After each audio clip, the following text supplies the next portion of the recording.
올해 2월 오스카상 최고 자리에 올랐던 기생충. 기념비적이었던 이 사건이 있은 지 반년이 넘어가지만 여전히 기생충과 관련된 기사 등이 외신에서 나옵니다. 현대 자본주의 사회의 빈부 문제를 흥미롭게 풀어내면서 큰 반향을 일으켰던 기생충. 워싱턴 포스트에서는 기생충을 소재 삼아 자기 반성을 하는 칼럼이 발행되기도 했었습니다.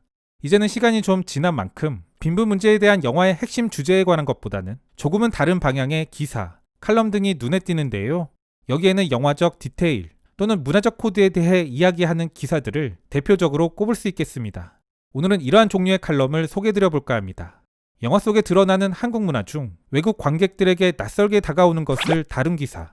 그 제목은 기생충, 한국 관객만 이해할 수 있는 10가지 문화적 디테일. 참고로 칼럼이 게재된 스크린 렌트는 미국 LA에 위치한 영화 전문 매체로 정기 구독자 650만 명에 한 해 2억 명이 넘는 독자에게 서비스를 제공하는 매체입니다.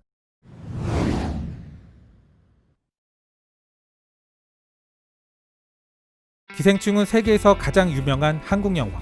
오스카 최우수 작품상을 비롯해 수많은 상들을 받았다. 이 한국의 스릴러 영화 기생충은 신선한 충격을 주며 전 세계 관객들을 놀라게 만들었다. 봉준호 감독은 부유층과 빈곤층에 대한 흥미진진하고 등골이 오싹해지는 이야기로 팬들을 매료시키는 데 성공한다. 그러나 한국인이 아니라면 영화에 대한 모든 것을 이해할 수는 없으며 이러한 것들은 영화 곳곳에 존재한다. 이 영화는 현대 한국을 배경으로 하고 있으며 여기에는 일상의 많은 한국의 문화적 관습을 담아내고 있다. 본 감독은 인터뷰에서 작은 문화적 디테일들이 외국 관객들에게 어떻게 전달될지까지 걱정하지는 않는다 말했다. 이 영화에는 한국에만 국한돼 많은 사람들이 알지 못하는 주요 디테일들이 숨어있는 것이다. 그렇다면 기생충 속 한국적 디테일과 그것이 의미하는 바는 무엇일까? 첫 번째, 반말 및 가족 호칭. 한국은 상대에 대한 존중이나 친밀감에 대한 표현들이 발달되어 있으며 그에 맞는 적절한 단어, 구의 사용은 한국에서 매우 중요한 사회관계의 수단이다. 한국어에는 다른 많은 언어와 마찬가지로 공식적인 것과 비공식적인 것, 두 가지 형태의 말하기가 있다. 예를 들어 피자 가게 상사가 기우와 이야기할 때 그녀는 기우보다 어리지만 상사이기 때문에 공식적인 말투로 대화한다. 그런데 기우의 친구 민혁은 김씨의 집 밖에 있던 술 취한 사람에게 소리를 지르고 반말, 즉 무례한 말을 사용한다. 그런데 한국의 반말이 꼭 무례한 것만은 또한 아니다. 이는 민혁이 김씨 가족과 하는 대화에서 잘 드러난다. 한국에서 가족 간에 주로 쓰는 호칭은 혈연 관계가 아니더라도 가장 가까운 것으로 간주되는 친밀한 사람들 사이에서도 사용된다. 예를 들어 오빠, 형, 누나 등은 형제자매를 의미하지만 친밀감의 표현일 수도 있는 것이다. 그래서 문강이 기택의 아내 충숙을 언니라 부를 때 충숙은 그런 친한 관계가 아닌데도 그 단어를 썼기에 기분이 상한다. 두 번째, 대한민국의 대기오염. 영화에는 영교가 차에 타며 그날의 공기질에 대한 이야기를 하는 장면이 있다. 야외 활동을 해야 하는 날, 그녀는 고맙게도 공기의 질이 나쁘지 않다고 말한다. 이것은 외국인들에게는 다소 독특한 것처럼 보일 수 있지만 이는 알고 보면 그리 특이하지 않은 한국적 설정이다. 한국은 중국을 비롯한 다른 아시아 지역에서 바람에 의해 유입되는 오염물질로 인해 대기질이 낮은 것으로 알려져 있다. 따라서 이러한 공기의 질을 체크하는 것은 한국인들이 일상생활을 해나가는 방식의 일부. 미세먼지는 호흡기 질환을 유발하기도 하는데 이는 한국인들이 마스크를 자주 쓰는 이유 중 하나다. 한국에는 심지어 그날의 공기 중 미세먼지의 비율을 알려주는 앱도 있을 정도다. 세 번째, 카카오톡. 전 세계 모든 지역에는 문자 메시지 기능을 대신하는 데이터 기반 메시지 앱이 있다. 영화 초반 기택의 아이들은 와이파이를 얻으려고 노력하는데 그들의 어머니는 와이파이가 없어 카카오톡을 할 수 없다고 말한다. 카카오톡은 왓츠앱과 동일한 역할을 하며 한국의 절대다수의 사람들은 휴대폰에 내장된 메신저 대신 이 메시징 앱을 사용한다. 이 앱은 한국에서 매우 인기가 있어서 다른 곳에서는 찾아보기 힘든 브랜드 자체에서 만든 캐릭터와 상품을 판매하는 오프라인 상점도 존재한다. 서구인들이 한국어를 배울 때 가장 어려워하는 부분 중 하나가 바로 경어법입니다. 한국어는 해요체, 하계체, 해체, 상대 높임, 객체 높임 등 경어법이 대단히 발달한 언어입니다. 여기에 친밀함을 표현하는 호칭도 다양하고 미묘하게 뉘앙스도 달라서 이에 대한 개념이 없는 서구인들에게는 어렵게 다가올 수밖에는 없는데요. 이러한 표현의 다양성, 그래서 한글은 쉽지만 한국어는 어렵다는 말들도 나오는 게 아닐까 싶습니다. 네 번째, 가족관계 증명서. 영화 속 줄거리의 상당 부분은 기택의 가족을 직원으로 고용하도록 박 사장 가족을 속이는 내용이다. 박 사장의 아내는 가짜 가사 대행사에 전화를 걸면서 기본적인 검증 문서를 요청한다. 여기서 나오는 게 가족관계 증명서. 한국에서 이는 일반적이며 법적 증빙의 요구사항이 되기도 한다. 이는 각 가구원의 출생, 사망, 결혼 및 이혼을 포함한 가족 역사의 긴 목록이다. 5번째, 술. 한국은 세계적으로 큰 음주 문화를 가지고 있다. 기후가 친구와 술을 마시는 장면에서 탁자 위에 놓여진 녹색병을 볼 수 있는데 이는 대한민국 1위 술인 소주다. 한국에서 소주는 거의 전국 모든 곳에서 판매되고 있다. 이 술은 높은 알코올 도수를 가지고 있음에도 불구하고 많은 한국인들은 이를 한 병 이상 마실 수 있다. 한국에서 맥주는 두 번째로 인기 있는 술일 뿐이다. 그런데 이 맥주에도 사회 계급적 장치가 숨어 있다. 김씨 가족은 특정 브랜드의 맥주를 마시고 있는데 바로 힐라이트 맥주다. 이 맥주는 시장에서 가장 저렴하며 최고로 맛이 없다. 6번째, 야외바. 한국은 엄청난 음식 문화와 식당 문화를 가지고 있으며 배달 문화도 매우 발달되어 있는 국가다. 영화의 초반, 기우가 야외 테이블에서 친구와 술을 마시는 장면이 나온다. 그곳은 테이블, 의자, 파라솔로 구성된 작은 공간.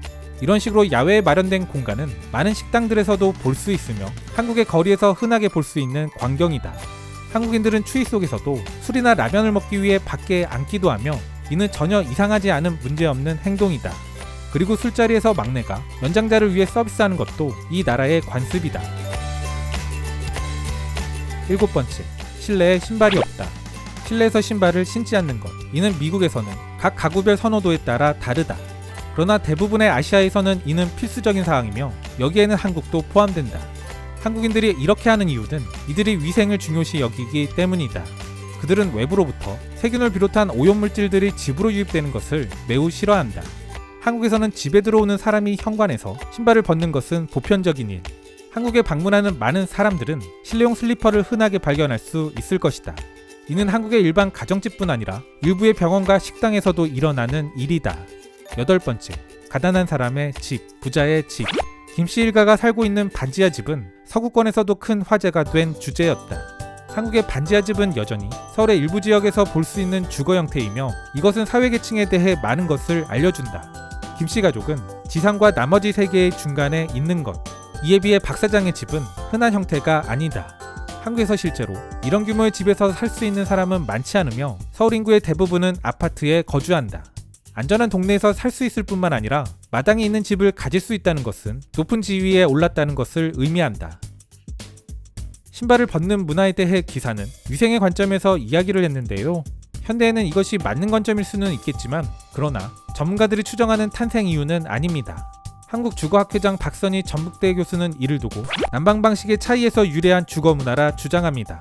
여기에 유럽의 고대 주거 문화는 침실과 거실이 구분되지 않았던 이유도 있을 거라 말하는데요. 즉 침실이 따로 없기에 신발을 신고 다니다가 구석에 놓여진 침대에서 잤던 겁니다. 사실 위생의 이야기는 자기들 이야기를 한 것으로 저는 판단합니다. 현재 미국 내에서도 특히 중서부 지역을 중심으로 손님들에게 신발을 벗고 들어오길 권하는 문화들이 조금씩 생기고 있는데요. 이런 문화들이 미국 내에서도 생겨나는 이유가 바로 위생입니다. 9번째, 입학시험. 한국의 교육 시스템은 그 과정을 수행하기가 매우 어려운 것으로 악명높다. 이는 고등학교를 졸업하는 것도 그렇지만 좋은 대학에 들어가는 것은 다른 차원의 강도다. 가장 중요한 순간은 대학 입학 시험. 이것은 많은 학생들의 미래를 결정하고 심각한 스트레스를 유발한다. SAT와 동일하지만 스트레스 강도는 더 크다. 관객들은 기정이 목표로 삼고 있는 대학이 미국 최고의 대학 중 하나인 하버드, 예일대와 동등한 수준이라는 것을 깨닫지는 못했을 것이다. 10번째, 짜파구리의 고기. 기생충은 라면 열풍을 불러일으켰다. 이 한국 영화를 본 관객들은 짜파구리와 너구리 라면을 사기 위해 슈퍼마켓으로 달려갔다. 이 설정은 이 영화가 어떻게 계급 구분을 설명하는지 이를 보여주는 핵심적인 예다. 한우는 한국에서 매우 비싼 사치품으로 여겨진다. 만일 당신이 한국에서 한우를 구입한다면 100g당 무려 $10 이상을 지불할 수도 있다. 따라서 이 소고기는 종종 특별한 날에만 먹는 식사로 간주된다. 오랜만에 일가 친척을 만났을 때, 중요한 사람들을 처음 만나는 자리, 혹은 존경 또는 부의 표시로 이 고기를 선물하고는 한다.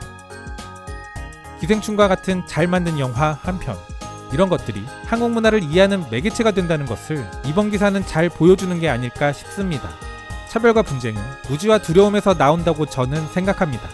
상대에 대한 이해도가 올라가면 그만큼 문화적으로 서로 달라도 정서적으로는 가까워질 수 있다고 보는데요. 그래서 한국의 컨텐츠들이 세계로 퍼져나가는 것은 우리의 국익 증진에 보이지 않는 힘이 되는 것이라고 믿습니다. 최근 전염병 사태로 우리 사회 많은 분야들이 어렵지만 문화 콘텐츠 분야는 관광업과 더불어 가장 타격을 많이 받은 분야 중 하나입니다. 아무쪼록 일련의 사태들로 인해 우리의 대중문화 역량이 훼손되지 않기를 바라봅니다.